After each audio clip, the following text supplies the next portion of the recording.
दोस्तों, पिछली वीडियो में आपने जाना कि मृत्यु के बाद आत्मा यमलोक तक कैसे पहुंचती है और आत्मा के साथ में क्या क्या होता है, कैसी उसे सजा मिलती है।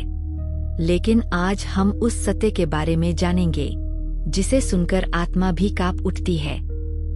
गरुड़ पुराण में वर्णित नरक के 28 प्रकार है और इन पापों की भयानक सजाएं। अगर आप जीवन में कोई भी गलत कर्म करते हैं तो यह वीडियो आपके लिए चेतावनी है, क्योंकि व्यक्ति के द्वारा किए गए कर्म ही उसके जीवन का निर्धारण करते हैं। यमलोक का न्याय। गरुड़ पुराण के अनुसार यमलोक में कोई पक्षपात नहीं होता।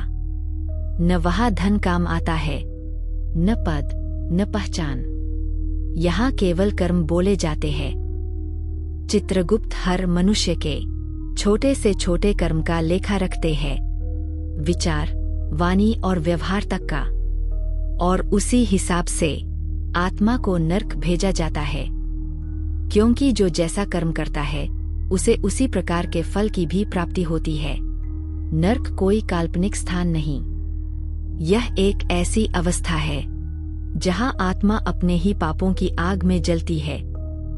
गरुड़ पुराण में बताया गया है कि मनुष्य के कर्मों के आधार पर कुल 28 नरक होते हैं। हर नरक अलग अलग पापों के लिए निर्धारित है। सबसे पहले हम बात करते हैं तामिस्र नरक की, जो लोग दूसरों का हक छीनते हैं, धोखा देते हैं, विश्वासघात करते हैं। उन्हें अंधकार में तामिस्र नरक में रखा जाता है। दूसरा है अंधतामिस्र, जो माता पिता का अपमान करते हैं, उनका कहना नहीं मानते और बुढ़ापे में उन्हें अपनों से अलग कर देते हैं, साथ ही साथ उनकी निंदा करते हैं और उन्हें कष्ट देते हैं। ऐसे लोगों को घोर अंधकार और पीड़ा सहनी पड़ती है। तीसरा है रौरव नरक, जो जीवों पर अत्याचार करते हैं, अर्थात जो बेजुबान जानवरों को सताते हैं, उन्हें मरते हैं, पीटते हैं। उन लोगों को भयानक चीखों के बीच दंड मिलता है। चौथे नंबर पर है महारौरव, निर्दय और क्रूर मनुष्य जो अपनों से कमजोर पर अत्याचार करते हैं, उनका शोषण करते हैं, मानवीय यातना देते हैं और उन्हें कुछ समझते हैं। ऐसे लोगों को यहाँ असहनीय यातना सहनी पड़ती है। पांचवां कुंभीपाक, जो जीवित प्राणियों को मारते हैं। खाने का तात्पर्य है कि अपनी स्वाद के लिए जो बेजुबान जानवरों को मारता है, जीवित प्राणियों को मारता है, उन लोगों को भी गरुड़ पुराण के अनुसार यमलोक में गर्म तेल में डाला जाता है। कालसूत्र, जो गुरु, साधु या ब्राह्मण का अपमान करते हैं, उनके साथ दुर्व्यवहार करते हैं, निंदा करते हैं, उन्हें जलती हुई भूमि पर घसीटा जाता है। जो धर्म का मजाक उड़ाते हैं, उन्हें तलवार जैसे पत्तों वाले जंगल में चलना पड़ता है। गरुड़ पुराण कहता है नरक में आत्मा बार बार अपने कर्मों पर पछताती है। वह कहती है, काश मैंने जीवन में सही मार्ग चुना होता, लेकिन तब बहुत देर हो चुकी होती है। गरुड़ पुराण हमें डराने के लिए नहीं, बल्कि जागृत करने के लिए है, ताकि मनुष्य समय रहते अपने कर्म सुधार सके। सत्य बोलना, करुणा रखना, माता पिता का सम्मान करना, यही नरक से बचने का मार्ग है। लेकिन गरुड़ पुराण केवल दंड की बात नहीं करता।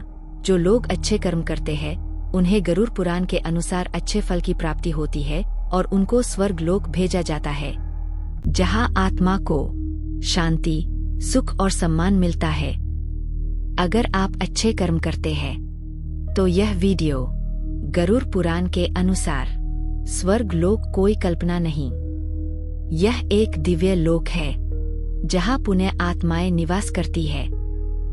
यहाँ न दुख है, न रोग, न भय। यहाँ केवल आनंद, संतोष और दिव्यता है। स्वर्ग लोक में देवता, ऋषि और पुण्य आत्माएं रहती है, और यह पुण्य आत्मा वही लोग होते हैं जिन्होंने अपने जीवन में कभी भी कोई गलत काम नहीं किया हो और सदैव अच्छे कर्मों के साथ अपना जीवन व्यतीत किया है। गरुड़ पुराण कहता है स्वर्ग लोक में न भूख लगती है, न प्यास। वहाँ पुष्पों की वर्षा होती है, दिव्य सुगंध फैली रहती है। स्वर्ग की नदियाँ अमृत समान होती है। वहाँ का समय पृथ्वी से बिल्कुल अलग होता है। एक दिन स्वर्ग का पृथ्वी के कई वर्षों के बराबर होता है। हर आत्मा स्वर्ग नहीं जाती। गरुड़ पुराण में कुछ विशेष पुण्य कर्म बताए गए हैं। जो सत्य बोलते हैं, छल नहीं करते, जो माता पिता की सेवा करते हैं, जो भूखे को भोजन, प्यासे को जल देते हैं, जो किसी का अपमान नहीं करते और क्षमा का भाव रखते हैं, ऐसी आत्माएं स्वर्ग लोक की अधिकारी बनती है। गरुड़ पुराण हमें यही सिखाता है। अच्छे कर्म करो बिना फल की इच्छा के, क्योंकि अंत में वही कर्म आपका भविष्य तय करेंगे। नरक भय देता है, स्वर्ग प्रेरणा, लेकिन लक्ष्य होना चाहिए मोक्ष। अगर यह वीडियो आपको शांति और प्रेरणा दे तो इसे अपने परिवार के साथ जरूर साझा करें। कमेंट में लिखिए हर हर महादेव।